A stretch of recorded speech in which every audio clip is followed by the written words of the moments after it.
All right, Steeler fans, it is time for the second half of the Friday Let's Ride podcast. It's time for the All Betz Are Off segment with Jeremy Betz. What's up, Jeremy? How's it going? It's going pretty good, Jeff. A little bit different digs this time. Vacationing over at my parents' place on the east coast of North Carolina. So having a good time, but glad to hop on with you still this week and talk some Steelers. I appreciate you taking the time, and it's hard to believe because really we talk about like the lull and the downtime. It does go by quick, especially for the Steelers. I wanted to get your take on my topic that I had on the podcast Wednesday. And I don't know, because you're on vacation, if you got a chance to listen. It was based on, and I wrote an article for SteelCurtainNetwork.com even about this on Wednesday as well. And it was all based on the fact that one of our listeners said, I feel like the Steelers are turning into more business approach than they are like the family loyalty approach. And it didn't sit well with her. And so I kind of explained how I felt like they were bringing some business-like things into their approach, but it doesn't mean that they're abandoning the loyalty aspect. What's your takeaway on this? Has been a crazy offseason. We've seen things happen that have never happened in Steelers history. What's your take on that? Well, I do think some of the people in charge are more of your analytical numbers first guys, and Omar Khan's that way. I think Andy Weidel, even as a talent evaluator, he's got a very specific way he wants to build teams. And I think that their influence does change some things up in the organization. While I still believe that Mike Tomlin has the biggest pull of anybody making decisions there, Big G said that he thought maybe he could fire Art Rooney, but I don't think that's the case. But either way, I do think that they are taking a little bit more of a like a cold numbers based approach in some cases to things, and that they are very much aware that they have maybe played too much to the loyalty card too much maybe in the past, where they were unwilling to move on from guys until it was very clear that they were way past being able to give anything worthwhile of contract wise or play style wise.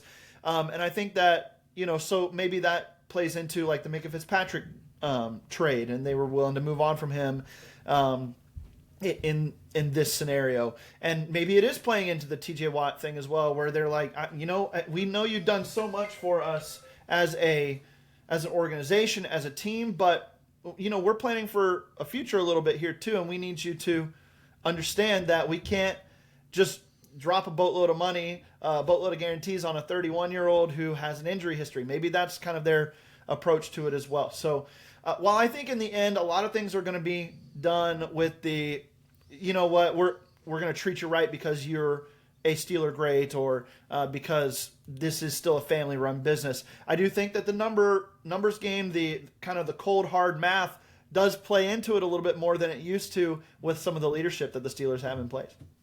I do think there's a little bit of recency bias here, and too, because, Minka Fitzpatrick was considered a staple for the Steelers defense, and rightfully so. He was that. And so they trade him away, and I think it's compounded by, the Steelers also trade away George Pickens. They let Najee Harris walk. These are high-drafted players in the Steelers organization. And then it's like, well, now what? They're not loyal to anyone. But if they go and give TJ Watt $40 million a year, are people going to ignore that and say, well, they're taking care of him? Did they ignore the contract that Cam Hayward got? And how a lot of teams would have kicked him to the curb after the injury-plagued season he had?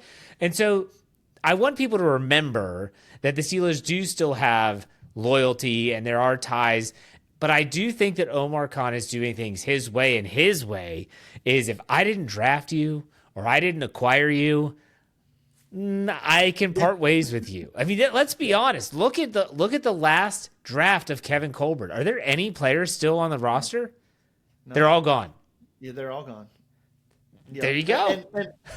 And my other take on this too is that some of that these were championship teams, right? These were teams in the 2000s that were winning championships with Troy Polamalu and Hines Ward, and some of these Steeler lifers that maybe my generation and more recent Steelers fans would be like, these are the guys that have always been a part of the organization. And free agency and the way business is handled across the league is so much different in the last 12, 15 years than it was back then as well. So that plays into it too. So I just think that it's a different world we're living in. And the Steelers haven't won anything in a while. And so is it easier to move on from a guy who has maybe played well for you and might even be a Hall of Famer, but hasn't brought a championship home, hasn't brought a Lombardi into the building?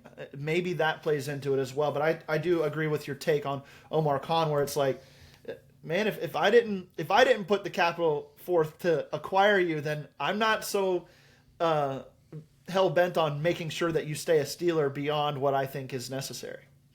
Now, let me give you a follow-up question. And this is difficult because I know that you look at those early 2000s teams like you mentioned. You talk about the Hines Wards, the Jerome Bettis. You had Troy Polamalu, Joey Porter, James Ferrier. I mean, you just have this gambit of leaders that are just all there.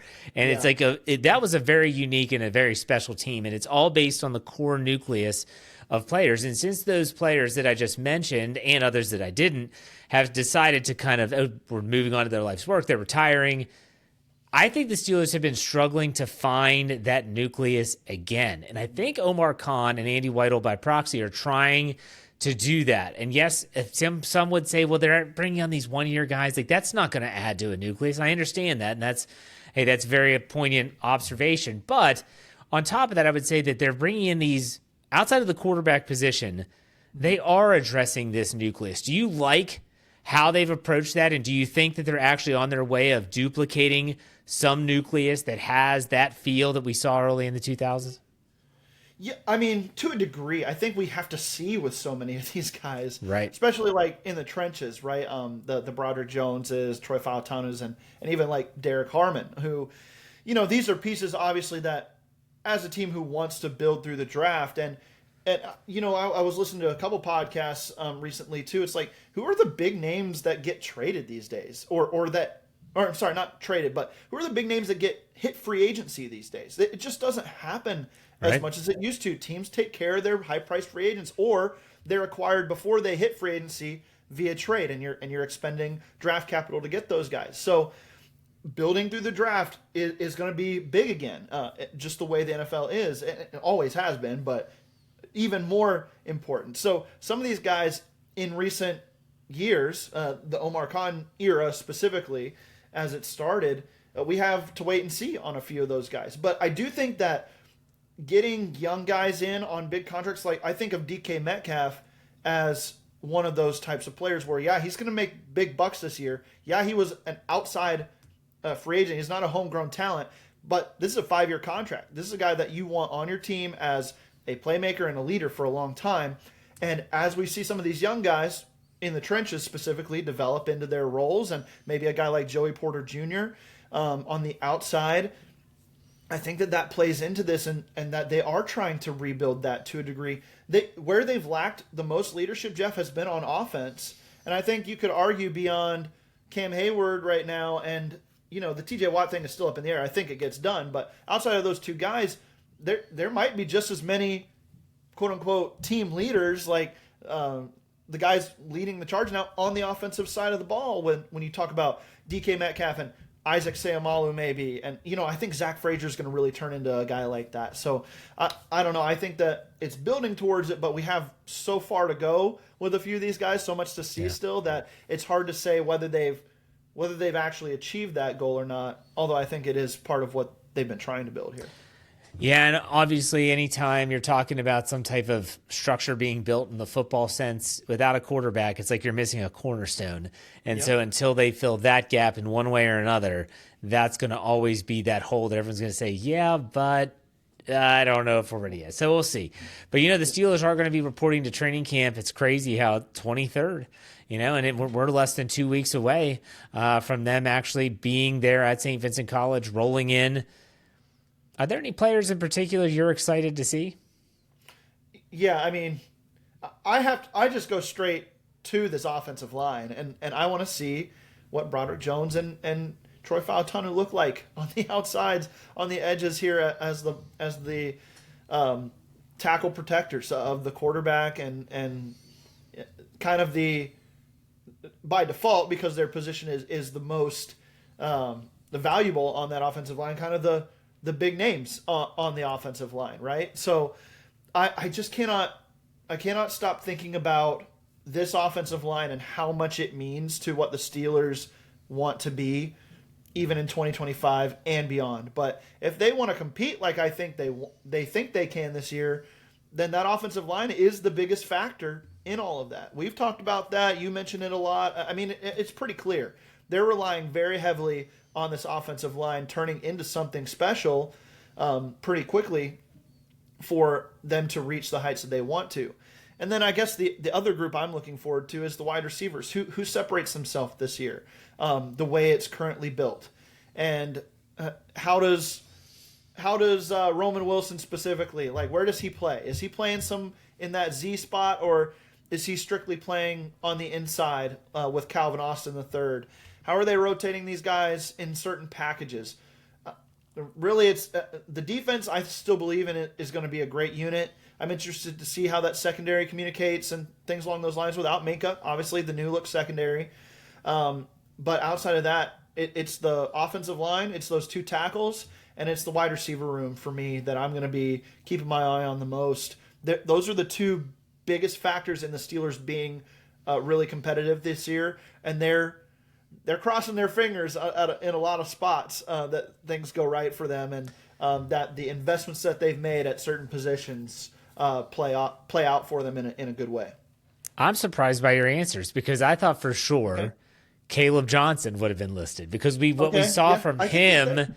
Because for me, like, I don't need to see Aaron Rodgers. I've seen Aaron Rodgers throw the football for almost 20 years. Not every single play, not every snap. He's going to learn the offense. He'll be fine.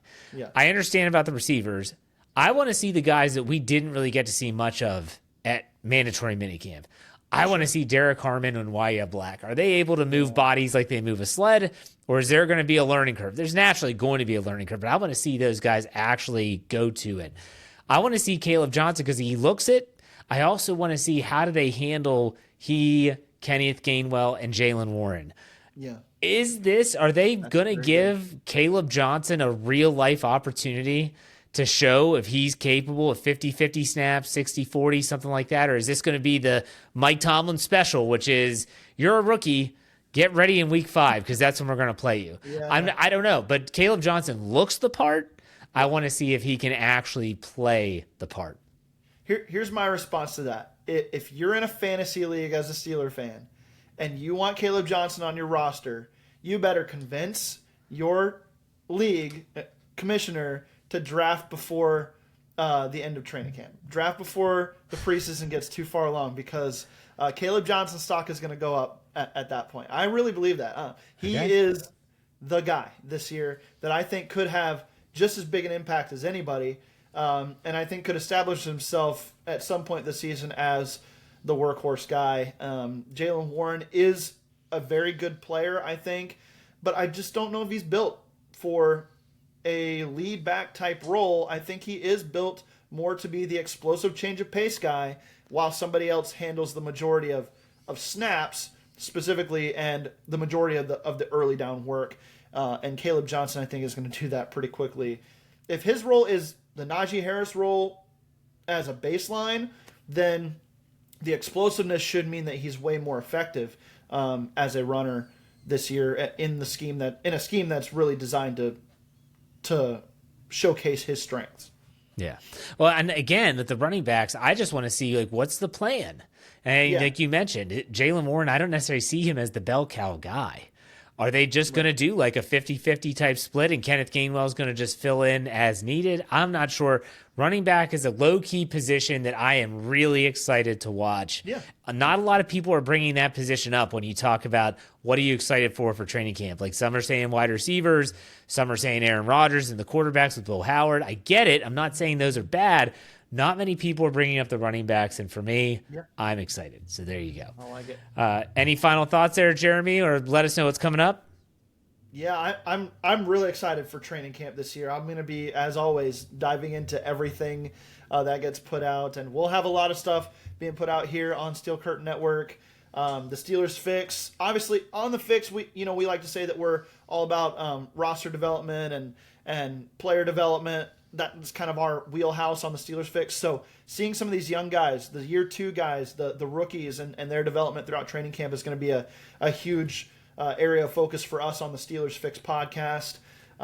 Draft dynasty, as training camps get going, we're going to see teams and roles come into focus a little bit more for different players. So we'll be hitting that from a fantasy angle, and unfortunately injuries as well. So we'll be tracking some of those things for fantasy purposes. And then Q&A, if you've got questions about the Steelers throughout training camp on Sunday nights, we're going to have you covered for that. And we're going to do so up until the season starts, I believe, when the schedule will switch a little bit. So be keeping an eye out for that as the season draws a little closer here. The Q&A schedule will change eventually to go along with that. But give me a follow on Twitter at @thebets93, and we'll keep you posted.